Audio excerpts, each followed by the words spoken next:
Hey, it's Lynn Saxberg reporting for digitallounge.ca and ottawacitizen.com. I'm backstage on the Claridge stage. Joy Formidable is just wrapping up with a big rock and roll ending. And we're catching up with Tegan and Sara. Hey, you guys. Hey, how's it going? Thanks for having us. Yeah, thank you for coming. So you're starting a big tour with Fun, and you're going to be going pretty much all summer into the fall. Any trepidation about embarking on this massive journey? Not at all. We're great friends with the guys. We've known Jack and the band Fun for quite a number of years. We've done some touring before, so it feels like summer camp. Last night was our first show in Toronto, and they're absolutely amazing. We're really proud to be on tour with them. They're great guys. They're a great live show. It's going to be a fun 3 months. Does it feel like a bit of an opportunity to open for a hot band like Fun? Yeah, I mean that would be the number one reason why you take a tour like this. Like for a band like us who can draw a good number of people in America, it's an opportunity to get in front of an even bigger audience. And as Sara said, we're friends with them and big fans of what they do, and it's been such a huge year for them. They've been a band for years, but this record has been really big for them, and it's neat because they are truly kind of like an alternative band writing really amazing pop songs. And I think Sara and I kind of consider ourselves to be sort of similar to them, an indie rock band that decided to sort of try to make a more pop record. And yeah, the idea just seemed great to us. We loved the idea of going out on tour with them, and it definitely feels like summer camp. So it's a big year for you guys too. You have a record that was a bit of a departure. It's called Heartthrob. What's your mission with this record? It's like it's our 7th record, so at this point, we want to do something that is still creatively satisfying and challenging and interesting for ourselves, but also for the audience that we spent all these years building. And on the other hand, I think with the way that the music industry is, to survive, to create a new fan base, to sort of keep engaging the marketplace and radio and TV and festivals, all of these things, you have to be serving up something really exciting every single time now. There's so much competition. So with this record, we really knew that we were sort of challenging ourselves, but also challenging ourselves, as a band out there in the world.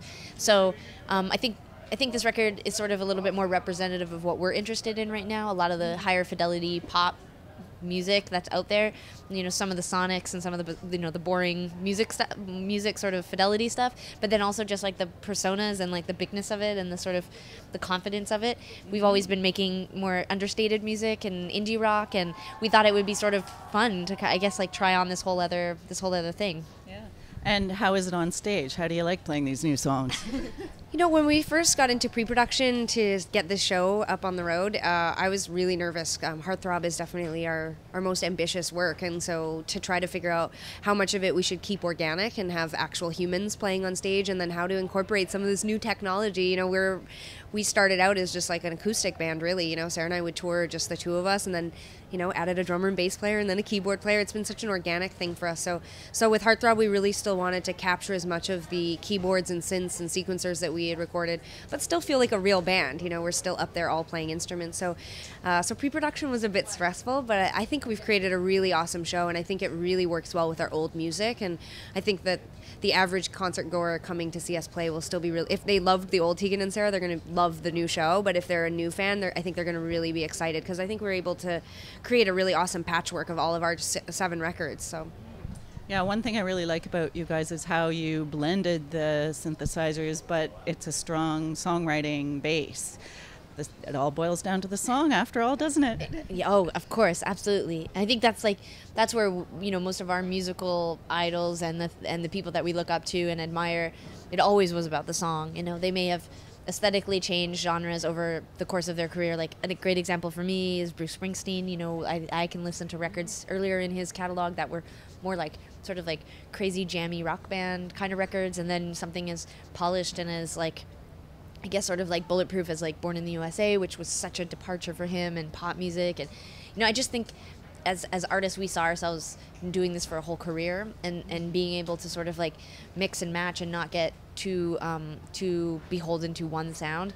The easiest way to do that is to make sure that the songs are strong, and then that way, if you do change things up and I think you ultimately will still draw people in with the songs. Yeah, and then you pretty much ensure a good live show too. I think so, yeah. That's always our number one goal. Certainly, Sarah and I sit down at the beginning of every record cycle and figure out how to put on a great live show. That's where we sort of cut our teeth. Like, that was, how we spent the first 7 years of our career really was touring. Because we weren't a radio band and we weren't on a major label. So the live show became the most important aspect of what we did. But we've grown into, I think, really strong recording artists, and I think it's finding a way to take those stories that we tell in our songwriting and translate it into, pop production, and then the final step, taking it out on the road and making it enjoyable for people. That's sort of become our obsession. So, Well, have a good show tonight. Thanks very much for this. Thank you. And Thanks. Good luck on the tour. Thanks so Thank much. you. Thanks very much.